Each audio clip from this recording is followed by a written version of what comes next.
It's always fun to guest in Boy Abunda show. He is a good friend, he is very intelligent, and he is engaged doon sa guest niya.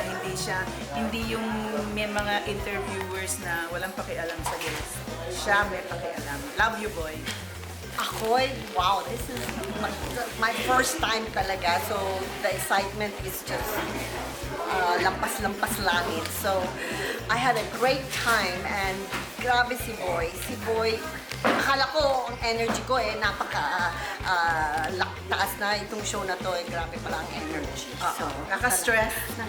but I enjoyed it. I had so much fun. I enjoyed it. Yes. And I love you Maraming more. salamat. Maraming salamat sa mga nanood. So, yes, of course. Why Why not? Oo, pag-usapan na. Coconut? Pag-usapan po. Kasi very two different characters kami. Di ba? So, two different, no? Oo. Different Personality. personalities, magkaiba ng path na dinaanan. Pero, meron kaming pa rin. Sige, wala po ako manager, tumawag na lang kayo sa akin. Sige, tawagin mo na lang kami, ha? Ang kaba pwede mong gawing energy yan eh. Pag nawalan ka ng kaba, masyado ka na yatang jaded. Pero, ang kakabahan ka pag hindi ka prepared. Yung kabang, ibang klaseng kaba, pero yung hindi mo, you're not on top of your material. So, it's very important that you know your material, you rehearse, you practice. So, you're on top of your material. So, yung kaba mo is energy, hindi yung kaba na, hindi ko memorize.